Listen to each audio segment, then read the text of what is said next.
Jangan lupa subscribe YouTube channel Metro TV News dan jangan lupa nyalakan notifikasinya. PPKM darurat yang mulai berlaku pada hari ini diterapkan di 36 kabupaten kota di Jawa Timur. Bagaimana memastikan kebijakan pusat ini berjalan di lapangan? Untuk membahasnya sudah bergabung bersama kami Wakil Gubernur Jawa Timur Emil Dardak. Pak Emil, selamat pagi. Selamat pagi, Assalamualaikum warahmatullahi wabarakatuh. Ya, Waalaikumsalam. Pak Emil, PPKM darurat yang kemudian dilaksanakan oleh pemerintah Provinsi Jawa Timur akan seperti apa? Apakah 100% sama persis seperti yang sudah dituangkan dalam pemerintah pusat? Baik, kita telah melaksanakan beberapa rapat koordinasi terbuka, bahkan publik pun ikut memantau, dapat mengetahui mengenai persiapan PPKM darurat. Nah, beberapa hal yang disampaikan dalam koordinasi tersebut adalah bahwa ini adalah keputusan pemerintah pusat yang didasari atas konsultasi dengan para pakar, dengan stakeholders gitu ya. Sehingga dan ini adalah situasi yang darurat, tercermin dari kata-katanya. Berbeda sedikit dengan PSBB, di mana PSBB memang mencoba menerapkan kriteria yang kemudian atas diskresi dari pemerintah daerah maka dilakukan kecuali apabila ditentukan sebaliknya oleh pemerintah pusat. Nah, pada saat itu memang pemerintah daerah didorong gitu. Jadi bisa jadi inisiatif dari wali kota, bupati, bisa dari gubernur kalau itu lintas wilayah. Seperti pada tahun lalu bulan-bulan April tanggal 28 kita melakukan untuk wilayah Surabaya Raya. Lalu waktu itu kemudian Malang Raya misalnya. Nah, situasi tersebut beda dengan kali ini. Kali ini pemerintah pusat menetapkan seluruh Jawa Bali. Dan arahannya tidak ada kemudian diskresi untuk tawar-menawar item per item. Jadi dilaksanakan sebagaimana tertuang di dalam aturan yang ada di instruksi Mendagri yang baru saja terbit kemarin dan kemudian ditindaklanjuti dengan keputusan gubernur yang terbit kemarin nomor 188.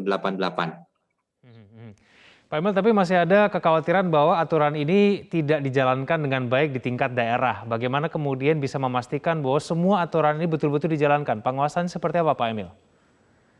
Ya, tadi saya menyimak editorial beritanya mengatakan bahwa di Tulungagung hajatan diperbolehkan karena masih menunggu keputusan gubernur. Mungkin maksudnya bukan menentang instruksi Mendagri, karena di instruksi Mendagri memang ditulis resepsi pernikahan dibolehkan 30 orang maksimal. Nah, pertanyaannya adalah bisa dilihat di tempatnya misalnya izinnya itu diberikan apakah akan dilanggar atau tidak. Jadi ada dua macam sebenarnya di dalam konteks pembatasan. PSBB dan PPKM darurat ini menurut hemat kami ada kemiripannya ya.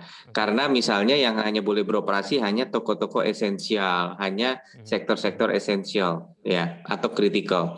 Nah, metode di mana melarang kegiatan yang tidak esensial dan kritikal ini untuk di surveillance lebih sederhana sebenarnya. Dilihat dari luar pun ketahuan beraktivitas atau tidak gitu ya, sekilas. Nah, sedangkan konsep pembatasi 30 orang ini agak mirip dengan PPKM yang memang selama ini berlaku. Kita membolehkan kegiatan tapi membatasi cakupannya, membatasi lingkupnya. Nah, tantangan di dalam konteks membatasi lingkup dan cakupan adalah surveillance-nya, adalah mengawasinya. Nah, dalam konteks ini contoh di Magetan, kepala desa biasanya mungkin punya feeling ini hajatannya kelihatannya akan melanggar nih prokes gitu ya. Nanti tantangannya satu, melarang di depan, kedua melakukan pembubaran atau penindakan di tempat. Makanya izin-izin hajatan sekarang ditarik kepada Bupati Magetan sehingga lebih memudahkan untuk kemudian kalau kepala desa sungkan gitu loh dengan warganya ewu pakewu. Kalau bupati bisa lebih firm dalam menghadapi atau menilai acara yang dinilai akan dilanggar. Misalnya ya mungkin hajatan 30 orang ya sudah mungkin nggak ada hiburannya, tendanya juga nggak perlu ada besar-besar karena acaranya cukup di tempat terbatas. Misalnya hal-hal seperti itu akan di assessment. Berarti untuk menghindari perdebatan yang ada di lapangan nih, Pak Emil, itu nanti yang paling berwenang itu siapa? Kepala desa, polisi, Satpol PP atau bagaimana? Yang punya kewenangan tentunya adalah Forkopimda. Artinya ketua Satgas dalam hal ini adalah bupati atau wali kota. Bisa, makanya tadi kepala desa diskresinya bisa diambil oleh bupati. Tujuannya apa? Karena kepala desa agak kesulitan menerapkan. Makanya pada saat tadi dikatakan tidak dijalankan, ini ada dua macam. Tidak dijalankan tuh ada yang benar-benar mengatakan boleh, atau ada yang tidak terlalu menegakkan aturan, gitu ya. Oke. Nah, dalam hal ini kita sebenarnya punya pengalaman bahwa operasi justisi yang berlangsung misalnya September sampai Oktober, dalam 1 bulan itu ada lebih dari 1 juta penindakan di lebih dari 70.000 titik-titik penindakan. Nah, pertanyaannya pada periode di mana segitu banyaknya penindakan, ada nggak yang komplain kepada kami bahwa Perda mengenai peraturan daerah mengenai sanksi, ancaman sanksi pidana, baik itu denda maupun bahkan kurungan kepada pelanggar protokol kesehatan? Apakah itu kemudian masih ada pelanggaran yang dikeluhkan ke kita? Ada. Masyarakat ada yang ngeluh, ini melanggar nggak ditindak, itu melanggar nggak ditindak. Tetapi kalau kita lihat apakah aparat nggak kerja? Mereka kerja. Lebih dari 1 juta ditindak di 70.000 titik di Jawa Timur. Padahal ada 8.500 desa. Artinya di satu desa itu sudah ada lebih dari hampir 10 titik gitu kan. Artinya nggak sedikit ini titik-titik yang ditindak. Maka sekarang pertanyaannya, kenapa masih ada? Karena memang tidak mungkin setiap pojok itu diawasi. Sama kayak kenapa kalau di jalan raya kita ngelihat nggak ada yang melanggar motor nggak pakai helm misalnya. Tetapi kenapa di gang-gang kecil, jalan-jalan kecil masih ada? Karena mereka tahu di situ tempat-tempat yang biasanya nggak ada polisi, bukan karena mereka nggak mempedulikan hukum gitu, tetapi mereka tahu bahwa penegakannya akan lebih. Nah, disinilah kemarin dalam rakor dengan Bu Gubernur, dengan Forkopimda, dengan Kapolda, Pangdam, kami sampaikan bahwa mungkin ya sekarang laporan-laporan yang sifatnya post facto, artinya melalui foto, melalui video gitu ya, terhadap pelanggaran-pelanggaran itu mungkin bisa ditindaklanjuti dengan pemeriksaan dan sebagainya supaya masyarakat pun bisa berperan. Jadi jangan sampai pernah kejadian memang di PSBB tahap 1 masyarakat tuh frustrasi, yang merasa tertib di rumah aja, tidak bisa beraktivitas dengan harapan COVID segera turun, frustrasi melihat di luar orang-orang banyak yang melanggar tapi didiemin. Maka ini mungkin yang kemarin sampai kami usulkan, ini hal-hal laporan-laporan dari publik ini bisa ditindaklanjuti gitu, supaya kemudian misalnya orang yang melanggar tapi pas nggak ada penegakan hukum di situ, itu bisa ditindaklanjuti setelahnya. Oke, Pak Emil, tapi tantangan terbesar penerapan PPKM darurat di Jawa Timur itu apa sih, Pak Emil? Tantangan terbesar penerapan PPKM darurat di Jawa Timur tentu geografi Jawa Timur ya.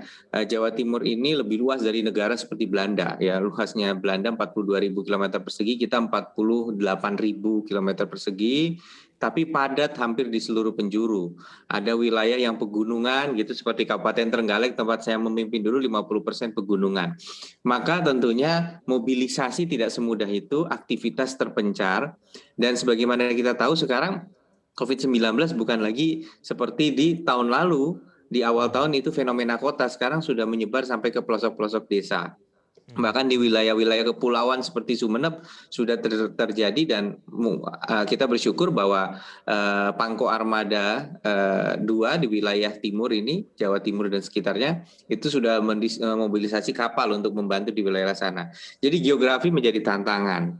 Kedua tentunya akibat geografi adalah keterbatasan personil ya, dan perbedaan kultur. Tidak semua kultur sama. Contoh saya kontak Bupati Sampang kemarin, kenapa vaksinasi lansia masih 1,sekian%, dan ini agak mirip dengan kebanyakan daerah di Madura, kecuali ada Pacitan di Mataraman yang juga masih kecil.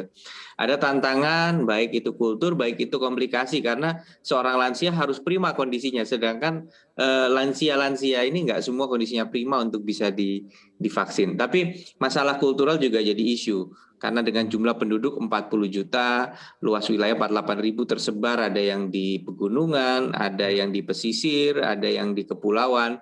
Ini akan menjadi tantangan. Makanya tetapi kita sekarang kalau dikatakan bagaimana kita ngejar 100% perfect atau gimana ya, kita maksimalkan. Kemarin apel gabungan pasukan TNI Polri, kami hadir bersama Pak Pangdam, lebih dari 2.000 pasukan akan didistribusi, 50 pasukan gabungan TNI Polri di masing-masing kabupaten kota, tetapi kalau yang level 4 itu jumlah personilnya ditambah.